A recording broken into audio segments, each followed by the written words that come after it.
बड़ी खबर, देश में ओमिक्रॉन से पहली मौत की खबर आ रही है। जानकारी के मुताबिक ये मरीज 52 साल का था और हाल ही में ओमिक्रॉन से ग्रसित हुआ था।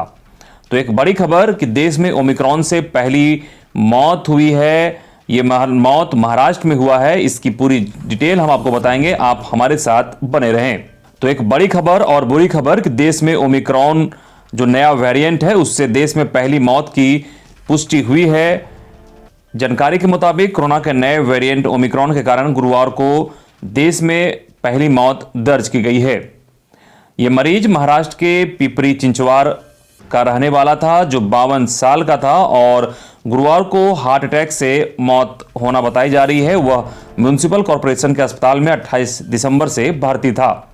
माना जा रहा है कि उसे कोविड-19 के जटिलताओं के कारण हार्ट अटैक आया और इसकी मौत हो गई। मृतक मरीज नाइजीरिया से लौटने के बाद ओमिक्रॉन पॉजिटिव पाया गया था। वह 13 साल से डायबिटीज का शिकार भी था। देश में नए वेरिएंट के मामले की बात करें तो अब 1000 के पार पहुंच गया है। लगातार ओमिक्रॉन के नए वेरिएंट के मामले देश में बढ़ते जा रहे हैं। अब देश में कुल 1002 ओमिक्रॉन संक्रमित मिल चुके हैं। गुरुवार को अकेले महाराष्ट्र में ही ओमिक्रॉन के 198 नए मामले मिले, जिससे महाराष्ट्र में कुल केस बढ़कर 450 हो गए। वहीं महाराष्ट्र सरकार का कहना है कि ओमिक्रॉन मरीज की मौत नॉन कोविड कारणों से हुई। स्टेट पब्लिक हेल्थ डिपार्टमेंट ने बताया कि यह संयोग है कि नेशनल इंस्टीट्यूट ऑफ वायरोलॉजी को भेजे गए मरने वाले के सैंपल से पता चला था कि वह ओमिक्रॉन संक्रमित है। इधर पश्चिम बंगाल की सरकार ने ब्रिटेन से कोलकाता आने वाले सभी फ्लाइट्स को भी 3 जनवरी से बंद करने का फैसला किया है। बंगाल में बात करें तो गुरुवार को कोरोना के 2128 केस दर्ज किए गए। यहां की तुलना में 101% का उछाल दर्ज किया गया।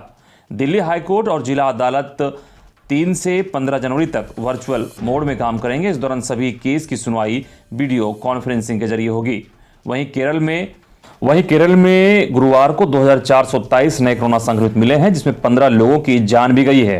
राज्य में अभी केरल में 19,835 एक्टिव केसेस अभी वर्तमान में है। वहीं दिल्ली की अगर बात करें तो दिल्ली में कोरोना गाइडलाइंस के उल्लंघन पर पिछले 2 दिनों में 89 लाख का जुर्माना वसूल किया गया है और दिल्ली सरकार के मुताबिक राजधानी में येलो अलर्ट प्रतिबंध लागू होने के बाद कोविड प्रोटोकॉल के उल्लंघन पर 67 FIR भी दर्ज की गई है। इधर झारखंड की बात करें तो रांची में गुरुवार को एक कोविड-19 की मरीज की मौत की खबर आ रही है। इधर भारत बायोटेक का दावा किया जा रहा है कि बच्चों के लिए पूरी तरह सुरक्षित है कोवैक्सीन। जानकारी के मुताबिक बच्चों को कोरोना वैक्सीन लगाए जाने की घोषणा के बाद चल रही बहस के बीच भारत बायोटेक ने अपनी वैक्सीन को पूरी तरह सुरक्षित बताया है।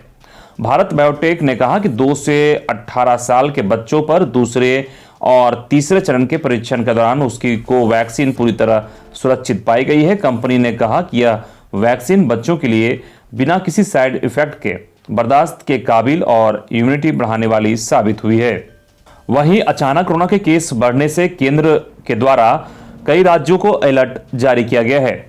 देश के 8 राज्यों में कोरोना मामलों में अचानक इजाफे को देखते हुए केंद्र ने राज्यों को लेटर लिखकर तत्काल एक्शन लेने को कहा है। सूत्रों के मुताबिक केंद्र ने दिल्ली, महाराष्ट्र समेत 8 राज्यों से कहा कि मृत्यु दर कम करने को लेकर अभी से जरूरी कदम उठाएं।